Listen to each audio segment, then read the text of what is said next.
Guys, sorry it's been a long time making another video. The habit of keeping up with it, but Colt and I had moved out to South Dayton, which is about 45 minutes away from where we're living. So we didn't have any Wi-Fi. My phone was shut off because I really couldn't afford it. But I mainly wanted to make this video so I could talk to you about a C-section or cesarean. I ended up having to have one done with Novell. I gave birth to her when I was 38 weeks and 4 days. But when I was roughly about 34 weeks, I went to my OB's office. I saw my midwife, and she told me I was 3 centimeters dilated, but I did not realize that I was already dilated. I was like, oh, great, because she could feel Naval's head and everything, so she was down there. She had her head down for a good 3 months. Actually, she was never breech or anything. She put her head down around, I want to say that they checked me in March. And here it was June that they had checked me again, or the end of June, beginning of July, and she was actually 3 centimeters dilated.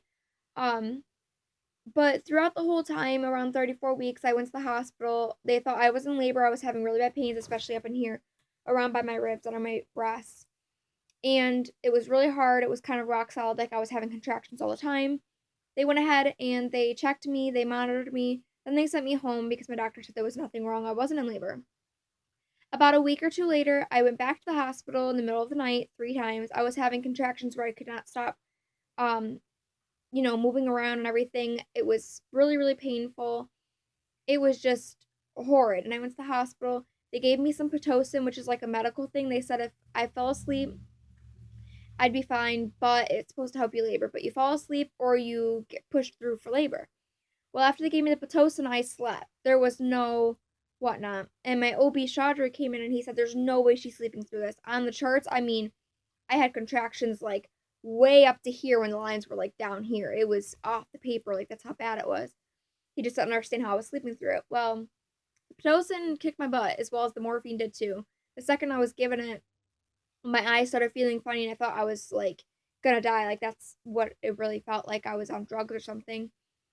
But I slept the whole night. I woke up the next morning, did not remember talking to my doctor. And then I went back to sleep. I slept on the whole car ride home and I slept the whole day. I woke up about 7 p.m.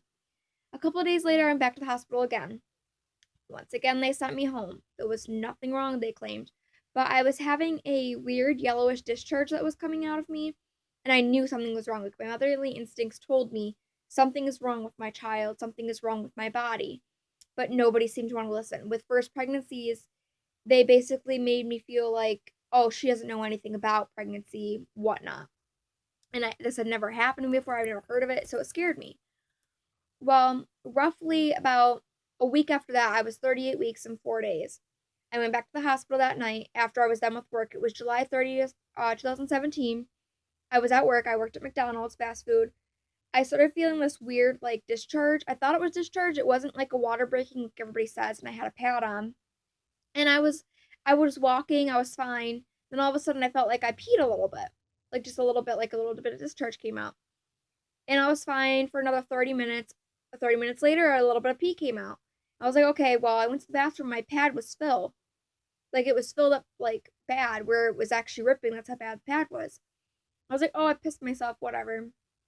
So I went back in, and my brother's adoptive sister went ahead and told me, oh, you should call your doctor. And I said, no, it's fine. My water didn't break. And she's like, I think your water did break. Well, I called my OB. Sure enough, he said to go to the hospital to be checked out. Well, they checked me for dilation. They said I was 3 centimeters, 90 effaced. And 90 effaced means basically like how thin they are. They were hoping they'd be at 100 and make me dilate more, but so we got there and the doctor was really confused.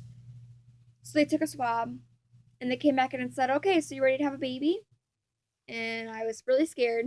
I started crying a little bit because even though I was ready these past 4 weeks to not be pregnant anymore and meet my daughter, I was scared to death to be a mom. I don't know how else to explain that. It was just really scary because now you have a little person that's going to depend on you. They're not going to be inside your body for you to take care of yourself and it automatically takes care of them. It was them coming out and your needs constantly, constantly, constantly on them. But Chaudhry broke the rest of my water because I was just punctured and I was in labor for the whole night. He said, "You're going to have this baby in the morning." Well, the morning came around 6 or 7 o'clock in the morning. He came in to see me, woke me up. He was very surprised I was not in labor. My contractions were very high, but I was not in labor. They put me on Pitocin again, and they also put me on something else. Well, my legs began to swell really, really bad, which was